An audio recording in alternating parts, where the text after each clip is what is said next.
So this is a video I've wanted to make for a long time now, and I might not seem like a big theory guy, having only done a few on the channel with varying degrees of validity, but I do love to theorize about video games, especially Zelda.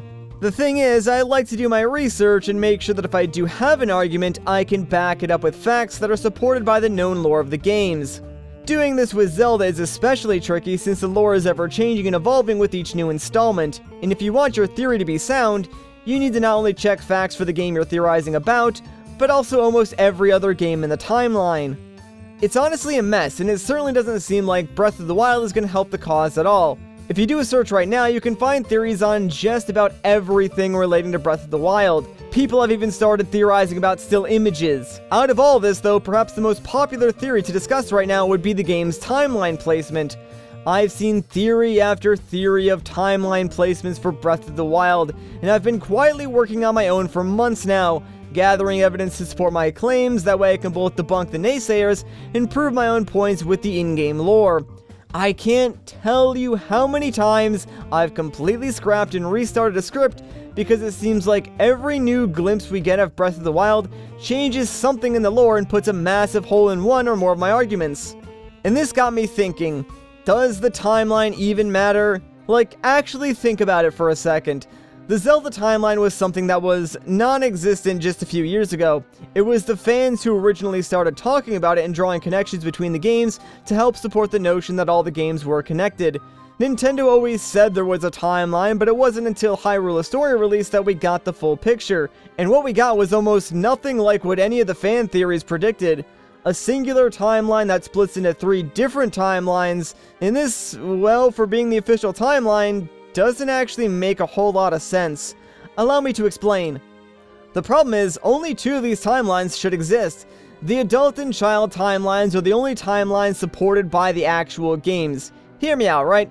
Ocarina of Time is the catalyst for which these 3 splits branch.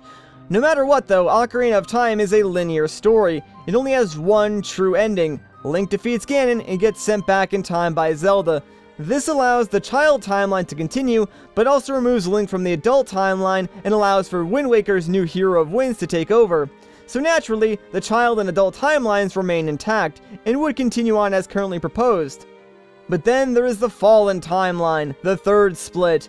The problem is, this timeline can't exist if both the child and adult timelines already exist. The only way for this timeline to exist is if during the final battle of Ocarina of Time, Link dies. That event would kick off the Fallen timeline, but in doing so, it would actually prevent the child timeline and the adult timeline from taking place.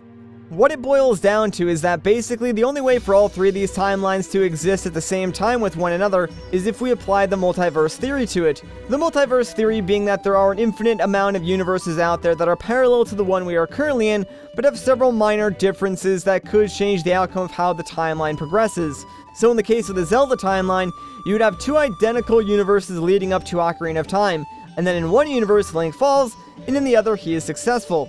This is the only way to explain the 3 splits in the timeline, and I'm sure some of you have already realized this.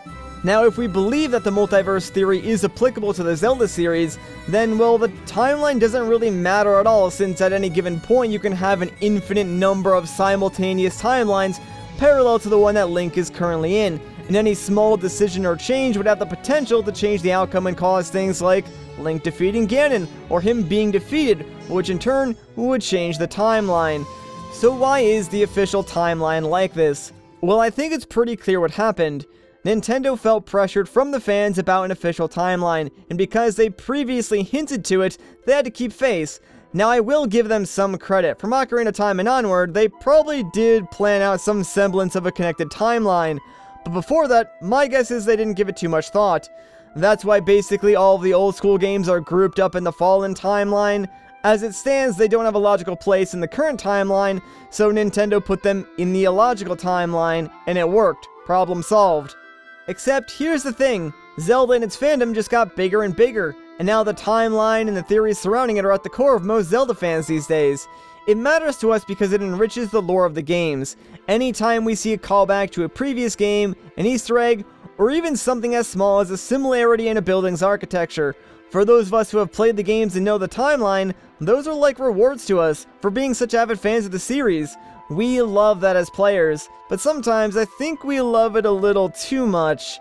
Don't get me wrong, I think the timeline is important, but I also don't think it's the end-all be-all to Zelda lore.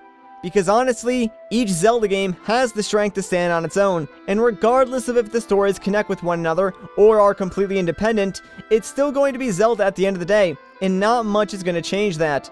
So where does Breath of the Wild take place in the timeline? Who cares? Is knowing that now or even after the game comes out going to change or impact the way you experience it? I don't think so. Anyway, I'd love to know what you guys think in the comments down below. Does the timeline matter to you, or are you like me where it doesn't really make a difference? I'm very curious to see the results. I think that's where I'm going to end off this video though, so if you enjoyed it, a like rating would be greatly appreciated. If you want to see more, consider subscribing. But once again guys, my name is Matt, thank you so much for watching, and I'll catch you in the next one.